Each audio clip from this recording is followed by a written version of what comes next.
السلام علیکم ورحمۃ اللہ وبرکاتہ۔ ناظرین و مستمعین، یقیناً آپ خیریت سے ہوں گے، خیریت میں ہوں گے۔ اللہ رب الرحمن آپ کے لیے خیر کے، خوشی کے سب دروازے کھول دے، آمین ثم آمین۔ آج میں آپ کی خدمت میں ایک اہم پیغام رکھنا چاہتا ہوں، وہ یہ ہے کہ کبھی ہم نے غور کیا ہے کہ آئے دن ہمارے دل سخت کیوں ہوتے جا رہے ہیں، ہماری آنکھیں خشک کیوں ہوتی جا رہی ہیں، اور کبھی ہم نے اس بات پہ رک کے غور کیا کہ ہماری روحانی زندگی کے لیے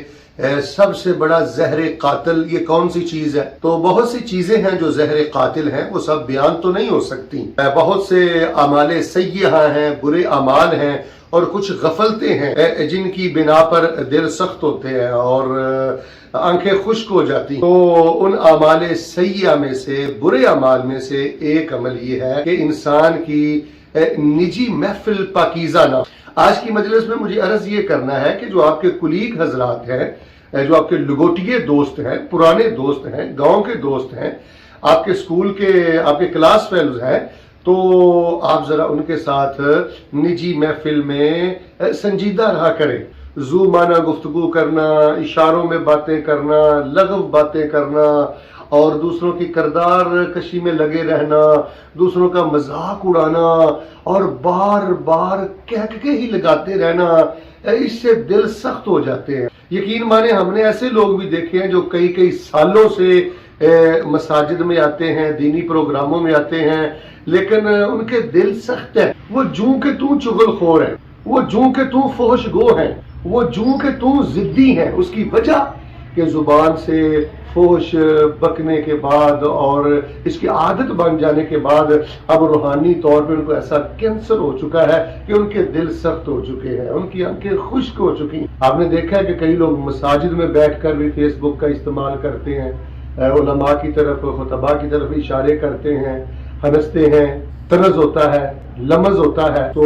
یہ ایک بہت بڑی کوتاہی ہے کہ جب ہم اپنی نجی مجلسوں میں، اپنے خاص دوستوں میں، اپنے کلیگ حضرات میں جن سے ہماری بے تکلفی ہوتی ہے، جب ان میں بیٹھ کر ہمارے رویے، ہماری زبانیں آوارہ ہوتی ہیں، تو پھر دل کی نرمی ختم ہو جاتی ہے، پھر آنکھیں خشک ہو جاتی ہیں،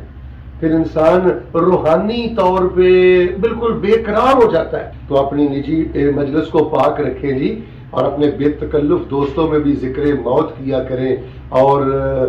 ذکر آخرت کیا کریں، اور ذکر خیر کیا کریں۔ اور آپ جانتے ہیں کہ رسول رحمت صلی اللہ علیہ وآلہ وسلم نے فرمایا کہ انسان کبھی مذاق اڑاتے ہوئے، کبر کا بول بولتے ہوئے، یا ذو معنی بات کرتے ہوئے، یا فحش بات کرتے ہوئے، احیاناً کبھی کبھار اپنی زبان سے ایسا بول نکال دیتا ہے کہ اللہ قیامت کے دن تک اس بندے پہ ناراض ہو جاتے ہیں، اللہ تبارک و تعالی اس کو جہنم کی کھائیوں میں گرا دیتے ہیں۔ تو اس وقت ایک سب سے بڑا فتنہ یہ ہے کہ بس وہ جیسے پروگرام آتے ہیں نا فیس بک پہ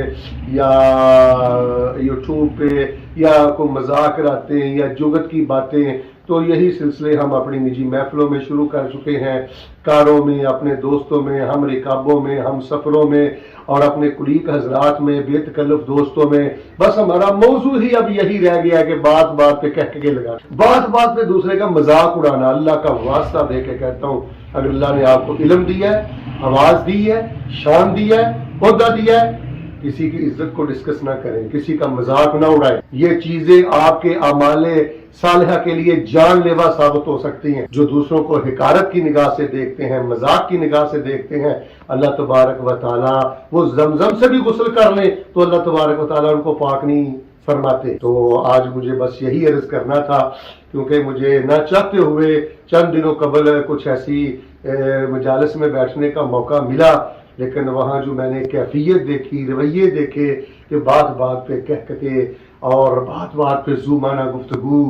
اور بات بات پہ ہنسی مزاح، تو یہ انداز اچھے نہیں ہیں، یہ ہمارے اسلاف کے نہیں ہیں، یہ نیک لوگوں کے نہیں ہیں۔ ابھی بھی جو ہمارے اساتذہ زندہ ہیں اور جن کی صحبت اور مجلسوں میں ہم بیٹھتے ہیں، یقین مانے اللہ تعالیٰ یاد آتے ہیں، آنکھیں نم ہوتی ہیں، دل نرم ہوتے ہیں، دل پسیج جاتے ہیں، تو روح کو ایک قرار ملتا ہے۔ تو آپ اپنے گھر والوں کے لیے، اپنے دوستوں کے لیے، اپنے کلیگ حضرات کے لیے جو بے تکلف دوست لگوٹیے ہیں آپ کے، ان کے لیے ایک ایمان کی مٹھاس بنے، ان کے لیے ایک دین کی خوشبو بنے، آپ کے ہاں بیٹھنے کے بعد ان کو ایک فکر آخرت ملے، ایک نئی زندگی ملے، ان کا رخ دین کی طرف آئے۔ اگر آپ کی وجہ سے ان کی بے تکلفیاں بڑھ گئی ہیں، آوارگیاں بڑھ گئی ہیں اور ان کی زبان آوارہ ہو گئی ہے، تو یہ آپ کی کامیابی پر ایک بہت بڑا سوالیہ نشان ہے، لمحہ فکریہ ہے آپ کے لیے۔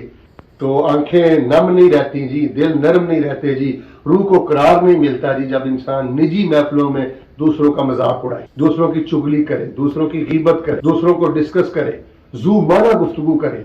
لچر بکے، فحش گالیاں بکے۔ اور نام کیا ہے؟ ہم بے تکلف دوست ہیں جی، یہ میرے لگوٹیے دوست ہیں جی، یہ میرے کلیگ ہیں جی، ہم کھل کر بات کرتے ہیں۔ بھائی یہ کھل کر بات نہیں ہے، یہ جہنم کی باتیں ہیں، یہ آوارگی کی باتیں ہیں، یہ روحانی زندگی کو مار دینے والی باتیں ہیں۔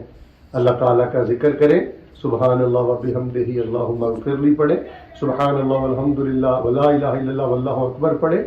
ذکر موت کرے۔ حضرت عمر بن عبدالعزیز اور دیگر جو سلف صالحین تھے وہ اپنے کلیگ حضرات میں، دوستوں میں، بے تکلف ساتھیوں میں بیٹھ کے ایسی باتیں کرتے تھے، ایسے محسوس ہوتا تھا گویا کہ ان کے سامنے کوئی میت پڑی ہے جس کو دیکھ کر یہ زار و قطار رو رہے ہیں۔ تو نجی محفل کی سنجیدگی یہ کامیابی کی کنجی ہے۔ پھر آپ مسجد میں بیٹھیں گے، دین کی بات سنیں گے تو کبھی بھی آپ موبائل یوز نہیں کریں گے، کبھی بھی آپ ان آوارگیوں کا شکار نہیں ہوں گے، آپ کی آنکھیں نم ہوں گی، آپ بدلیں گے، دل بدلے گا، نئی زندگی ملے گی۔ تو نجی محفل کی آوارگی، بے تکلفی، دوسروں کا مذاق اڑانا، اور پھر ہم منصب لوگوں کا مذاق اڑایا جاتا ہے، ہم مسلک لوگوں کا مذاق اڑایا جاتا ہے، اپنے ہی جماعتی احباب کی کردار کشی کی جاتی ہے، اور اس کو بہت بڑی رازداری اور سیکرٹ مجلس ہم سمجھتے ہیں، یہ بربادی ہے۔ ہو سکتا ہے آپ جس کے بارے میں بات کر رہے ہو آپ سے 1000 درجہ بہتر ہو، اس کی کوئی ایک ادا اللہ کو پسند ہو، اور آپ کی کسی ایک ایسی ادا سے اللہ کو نفرت ہو جس کی وجہ سے آپ اللہ کے مبغوض ہیں۔ تو اللہ تبارک و تعالیٰ ہمیں حسن اخلاق نصیب فرمائے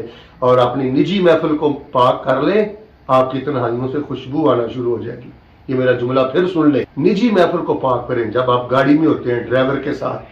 اپنے ہم رکاب اور ہم سفر ساتھیوں کے ساتھ، اپنے کلیگ حضرات کے ساتھ نجی محفل پاک کریں، خاص مجلس پاک کریں، آپ کی تنہائی سے انشاءاللہ چمک نکلے گی، خوشبو اٹھے گی، اور بڑی برکتیں اللہ تعالیٰ آپ کو نصیب فرمائے گا۔ اللہ تعالیٰ مجھے اور آپ کو اور ہم سب کو اس نصیحت پہ عمل کی توفیق عطا فرمائے، آمین ثم آمین۔